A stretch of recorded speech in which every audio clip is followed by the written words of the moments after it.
Les pido a todos que tomen asiento, por favor, para poder partir con la siguiente sesión.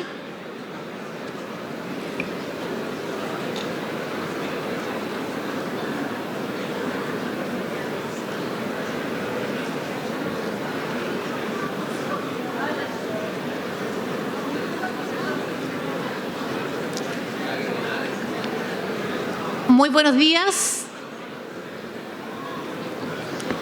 Iniciamos ahora la segunda sesión de nuestra NADE, la que hemos denominado Los grandes desafíos de la economía. Por muchos años, la economía fue para Chile una fortaleza. Las exportaciones aumentaban y se diversificaban. La inversión local y extranjera crecía. El mercado de capitales era seguro y eficiente. El empleo crecía. Se expandía una clase media empoderada que compartía el progreso. La inflación estaba bajo control y muchos nos admiraban. Teníamos el anhelo de cruzar pronto el umbral del desarrollo y estábamos muy cerca. Pero la economía empezó a flaquear y el crecimiento a decaer. Un grupo importante de jóvenes que llamábamos ninis, porque ni trabajaban ni estudiaban, fue dando una clara señal del problema social que se estaba incubando. Ya sabemos lo que ocurrió después y el deterioro económico parece haber seguido al deterioro de la política. Hoy, a más de 3 años de la crisis social de octubre y después de enfrentar una dura pandemia que recién estamos dejando atrás, vemos que persisten las demandas sociales levantadas con gran fuerza el año 2019 y hoy se ven acrecentadas con los graves problemas de seguridad, narcotráfico y terrorismo que estamos viviendo. Vivimos en una economía que necesita tomar y retomar la senda del crecimiento, donde los proyectos y la inversión son la piedra fundamental para generar desarrollo, buenos puestos de trabajo y bienestar en las personas. Esto se hace más difícil en un periodo en que enfrentamos un nuevo proceso constitucional y proyectos de reformas en lo tributario, laboral y regulatorio, que inevitablemente generan incertidumbre. Es verdad que tenemos también oportunidades únicas en el litio, hidrógeno verde y descarbonización, y muchos otros sectores más. Pero la lenta y compleja tramitación de permisos, de resultados finales impredecibles, muchos de ellos, aumenta el riesgo y dificulta concretar los proyectos de inversión que tanto necesita nuestro país. ¿Cómo enfrentamos estos grandes desafíos? En un ambiente de polarización y desconfianza. ¿Podrá la política salvar a la economía? En esta sesión nos propondremos dar una mirada a los grandes temas que desafían a nuestra economía. Para esto contamos con 3 grandes invitados, muy distinguidos, quienes nos ilustrarán sobre sus perspectivas y temas en los cuales deberemos, a pesar de nuestras legítimas diferencias, articular soluciones reales a nuestros grandes problemas comunes. Esta mañana nos acompañan el ministro de Hacienda, Mario Marcel, Sergio Ursúa, profesor titular de la Universidad de Maryland, investigador de Claves UC, economista del año 2022, y Diego Pereira, economista jefe de JP Morgan Sudamérica, a quienes saludamos con un caluroso aplauso.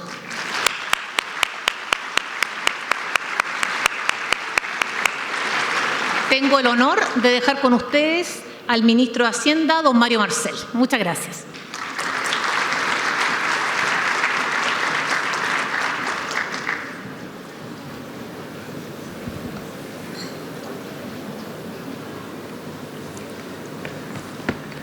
Muy buenos días. Estaba recordando cuando se hacía referencia al lema de este encuentro, que era el mismo del año 2019 que se suspendió. Y yo justo en esa oportunidad como presidente del Banco Central iba a venir por primera vez a la NADE. Así que, bueno, 4 años después, afortunadamente, lo estamos haciendo, aunque en otra capacidad. Espero que hayan visto el video sobre el Fondo de Reconstrucción. Es muy importante, ¿cierto?, el Fondo de Reconstrucción como una instancia de colaboración público-privada para la reconstrucción en todas las regiones afectadas por el incendio. Como se señala ahí, el Fondo de Reconstrucción permite no solamente donar en dinero, sino que donar en especie y hacerse cargo de proyectos de reconstrucción, y todo eso con los beneficios tributarios correspondientes. Así que allá afuera está nuestro stand para todos los que quieran los que requieran más información, para orientarlos sobre cómo poder apoyar en esta iniciativa. Bueno, hoy día no vamos a hablar yo por lo menos no voy a hablar de la coyuntura económica, ni de la inflación, ni del IMASEC. Tampoco voy a hablar de los proyectos de ley o de las elecciones que hay en 3 semanas, sino que vamos a hablar sobre la capacidad de crecimiento de Chile. Se puede hablar de esto cuando uno empieza a recuperar la estabilidad y la confianza en la economía, después de 4 años que han sido de enorme incertidumbre, marcado por grandes turbulencias, tanto en Chile como en el resto del mundo. Porque la inflación está bajando, el ajuste de la demanda interna se ha ido completando, porque la cuenta corriente de la balanza de pagos comienza a recuperar su equilibrio y porque el proceso constitucional está bien enrielado. Entonces podemos mirar un poco más allá de la próxima semana, el próximo mes o el final de este año. Podemos mirar qué es lo que viene después. Cuando hablamos, es cierto, de que, bueno, ahora parece que la economía en realidad no va a tener una recesión, algunos, cierto, pronostican un crecimiento de 0. Cuando todo eso ocurre, cierto, entonces ya podemos preguntarnos no solo sobre el 2023, sino que sobre el 24, 25 y 26. Y entonces es ahí cuando recuperamos o volvemos sobre los temas de capacidad de crecimiento. Perdón, se me quedó el aparato.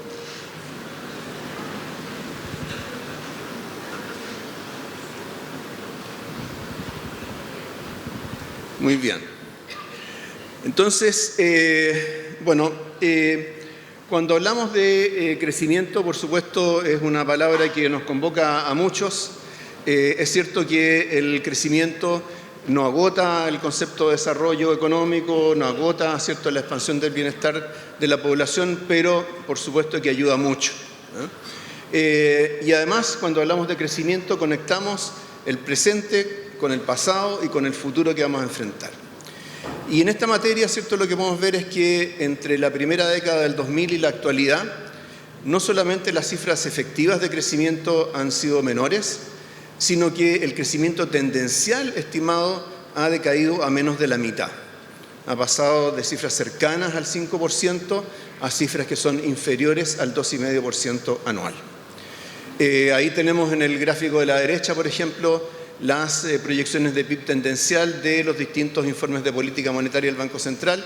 Vemos cómo, es cierto, eso ha tendido a decaer en el tiempo. Y ha sido una caída rápida, ha sido una caída importante. De ninguna manera podemos minimizar ese ajuste. Ahora, los economistas, ¿cierto?, lo que tratan de hacer para explicar el crecimiento es hacer descomposiciones, tratan de identificar los determinantes del crecimiento económico. Y en esto hay, en fin, una serie de metodologías que buscan separar lo que es el crecimiento de los factores de producción del crecimiento de la productividad. Entonces vemos ahí en el gráfico de la izquierda que cuando descomponemos el crecimiento del producto en Chile, vemos que todos esos 3 elementos han ido a la baja en la última década, en los últimos 10 a 15 años. Pero lo que más ha caído ha sido la productividad total de factores. De hecho, en el gráfico de la derecha, vemos que el crecimiento de la productividad en los últimos años, en la última década, ha sido prácticamente de 0. Ahí está separado si se incluye o no la minería, porque la minería está afectada por factores particulares, ¿cierto?, la ley del mineral, pero en definitiva hemos tenido la productividad estancada durante mucho tiempo. Ahora, cuando constatamos eso, ¿cierto?, tenemos que preguntarnos, en primer lugar, cómo se estima esta productividad. La productividad los economistas la calculan sobre la base de estas estimaciones de funciones de producción. Como digo, separan la contribución del capital, ¿cierto?, que se va incrementando a través de la inversión, y por otro lado, ¿cierto?, el crecimiento del capital humano, que depende, ¿cierto?, del crecimiento de la población, de las tasas de participación y de la educación de la población. Y la productividad total de factores es el residuo, es lo que queda, es lo que no se explica por estos 2 elementos. Y ese residuo es muy importante, como vemos en el caso, ¿cierto?, de la evolución en Chile, es el factor que más incide sobre la desaceleración del crecimiento tendencial, y también cuando se compara a los países, también es el factor que más explica las diferencias entre países en materia de crecimiento. Entonces, el problema con la productividad medida de esta manera es que, aunque productividad es un concepto que evoca muchas cosas, en la práctica, ¿cierto?, cuando lo calculamos como un residuo no sabemos tanto qué es lo que contiene ni qué es lo que lo determina en el tiempo. Algunos economistas famosos le han llamado la medida de nuestra ignorancia. Entonces, bueno, tenemos que tener claro algunas limitaciones para entender, ¿cierto?, qué es lo que tenemos que hacer para proyectar crecimiento de más largo plazo y entender qué es lo que incide sobre esta productividad. Entonces, acá vemos que, en primer lugar, la metodología convencional de medición de determinantes del crecimiento, por ejemplo, no toma en cuenta las diferencias entre sectores y los cambios en la composición del producto. Por lo tanto, tampoco recoge cambios en precios relativos en la economía. Por otro lado, la productividad, la medición de la productividad tampoco toma en cuenta otros factores de producción que no son tan fácilmente medibles, como es la tecnología, como son los recursos naturales, como es el capital social, etc. Tampoco puede identificar las externalidades que inciden sobre el crecimiento económico. Por ejemplo, ¿cierto?, aquellas que tienen que ver con los efectos de la actividad económica sobre el medio ambiente, ¿cierto?, sobre el capital natural de los países. Entonces, siendo difícil trabajar con el concepto de productividad medido de esa manera, quizás más bien en lugar de mirar hacia atrás, que es lo que normalmente hacemos los economistas cuando medimos productividad, siempre todos los informes que ustedes van a ver sobre crecimiento potencial o tendencial siempre son sobre la base de información pasada y algunas inferencias sobre la evolución futura. Pero vale la pena preguntarnos por el futuro, por lo que está por venir, ¿no? Y en eso yo les propongo hacer un ejercicio de estos típicos ejercicios de FODA, ¿cierto?, fortaleza, oportunidad, debilidad, amenaza, para nuestro crecimiento tendencial. Entonces veamos primero lo que son nuestras fortalezas. En primer lugar, tenemos, ¿cierto?, que la escolaridad promedio de la población en Chile ha ido aumentando en todos los niveles de ingreso y en todos los niveles de educación. El presidente hacía referencia, ¿cierto?, por ejemplo, a toda la generación de niños o de jóvenes que han logrado llegar a la universidad, ¿cierto?, donde no lo alcanzaron a hacer sus padres. Por otro lado, las tasas de participación laboral también tienen espacio para crecer en el futuro. En Chile todavía estamos por debajo de las tasas de participación antes de la crisis del COVID. Tenemos una diferencia de 2 puntos porcentuales, pero la brecha es mucho mayor respecto de, por ejemplo, la tasa de participación de las mujeres en países más desarrollados que nosotros e incluso respecto de otros países de América Latina.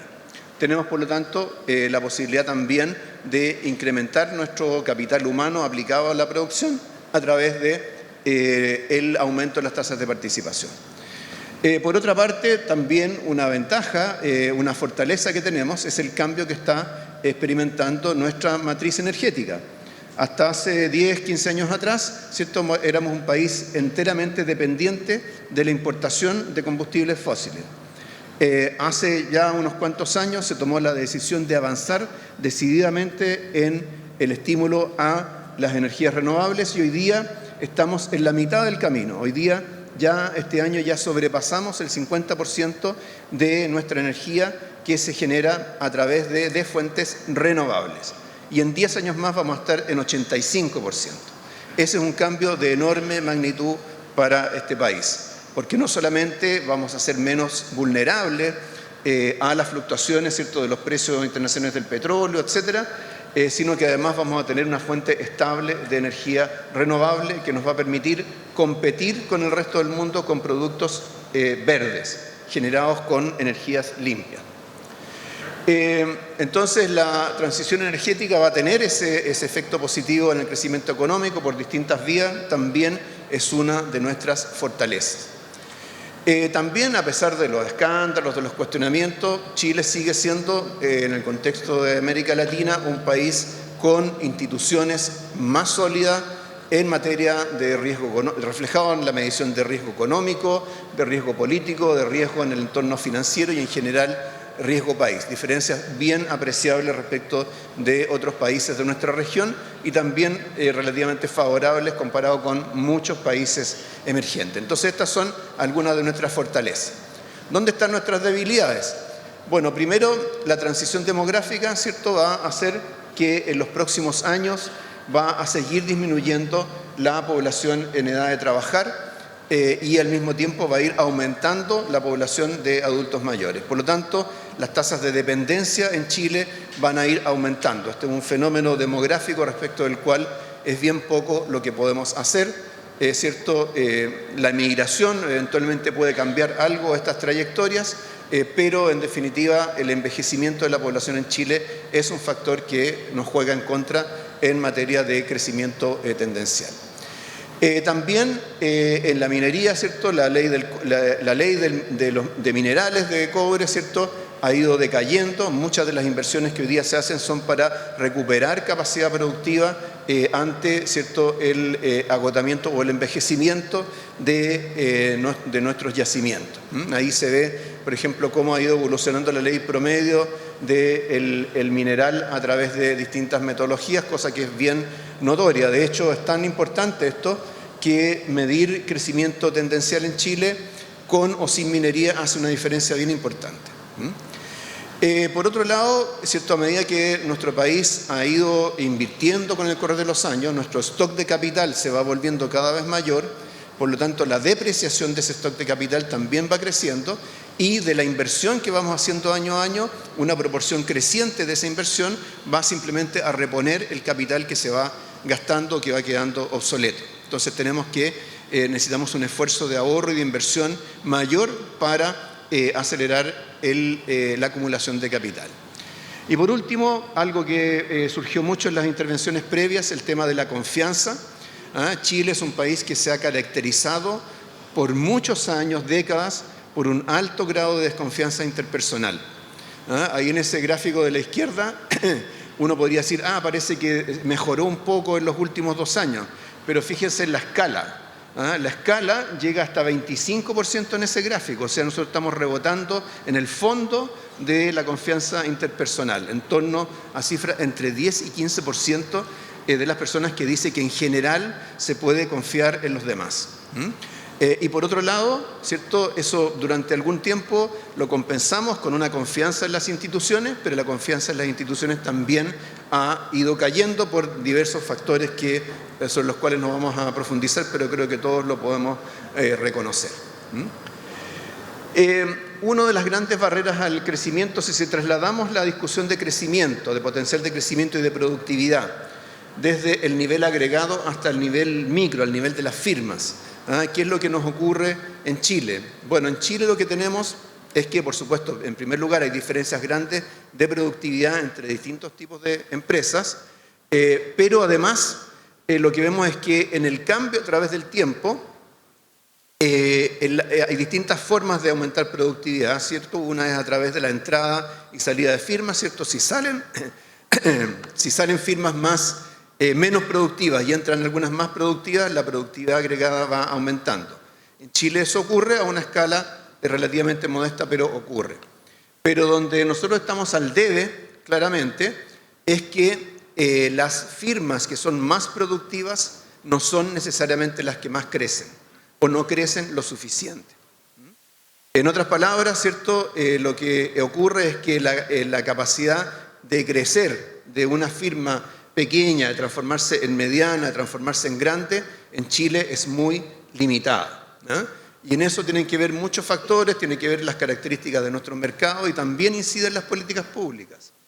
Cuando pensamos en políticas dirigidas a la pyme, siempre tenemos que pensar en cómo, no solamente en proteger a la pyme, sino que cómo ayudarla a que crezca o evitar que haya barreras al crecimiento de esas empresas. Vamos ahora a las oportunidades.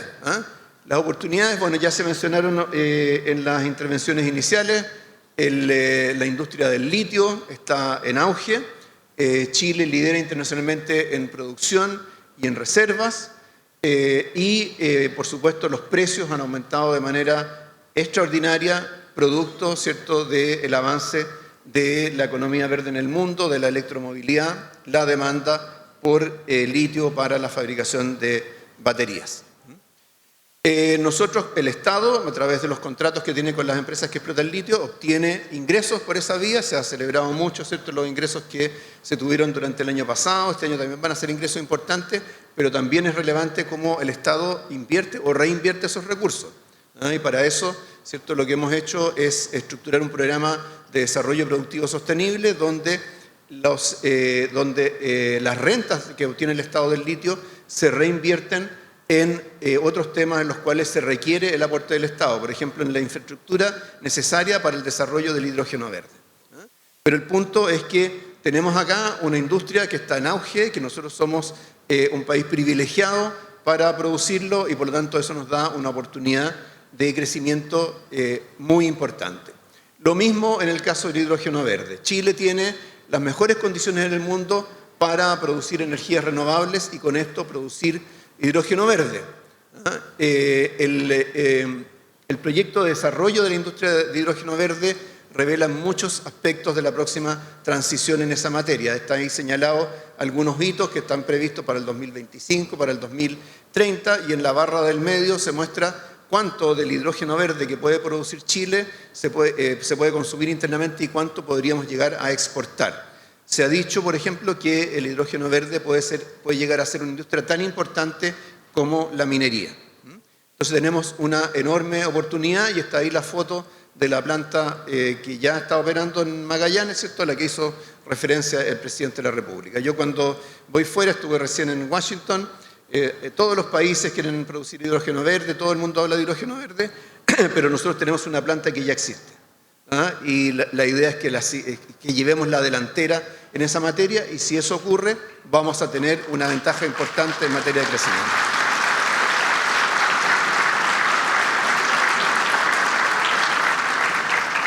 Por otro lado, en Chile hemos estado invirtiendo en infraestructura y conectividad para entregar servicios al mundo. En el 2022 lo que más creció, las sorpresas que tuvimos en materia de inversión estuvieron fundamentalmente en el área tecnológica, en data centers, en tecnología 5G. Y por lo tanto eso logró compensar en parte la caída de la inversión en otras áreas. Eso nos da una base para prestar servicios de enorme relevancia. Y por último, algo que a veces está ausente en nuestras conversaciones, pero que quizás los empresarios lo entienden mucho mejor que otros actores, el centralismo. Chile es un país que tiene una estructura con un nivel de centralismo que pesa en materia de productividad. Pesa para los permisos, pesa para las decisiones, pesa para la distribución de los recursos. Por lo tanto, una oportunidad que tenemos, estamos tan atrás en materia de descentralización que tenemos mucho que ganar de un avance significativo en materia de descentralización. Es una gran oportunidad. Finalmente, las amenazas. Las amenazas, bueno, por supuesto hay amenazas que vienen de afuera. Hay riesgos, ¿cierto? No solamente por eventos de enorme, ¿cierto?, impacto como ha sido la invasión de Rusia a Ucrania, sino que tenemos un proceso continuo, sistemático de enfrentamiento entre las grandes potencias del mundo en materia comercial. Ahí se ve, por ejemplo, las tensiones geopolíticas y relocalización de empresas. O sea, tenemos problemas geopolíticos, inspiran o alientan la relocalización de empresas, pero mientras tanto, ¿cierto?, las cadenas de valor se resienten. Y lo mismo ocurre con las pugnas comerciales. Este riesgo, que no va a desaparecer rápidamente, tenemos hoy día en Chile una herramienta con la cual enfrentarlo, que es nuestra membresía al CPTPP. ¿Por qué?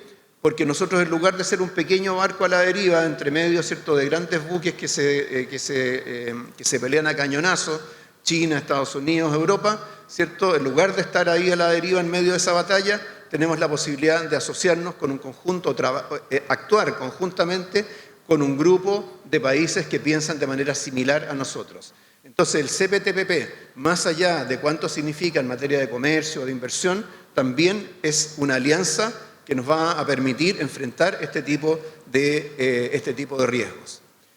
El alza de la delincuencia se mencionó acá mucho en las intervenciones iniciales. Hay muchos análisis, Sergio Ursúa me parece que produjo uno recientemente, en el sentido de cuál es el costo económico de la violencia y de la inseguridad.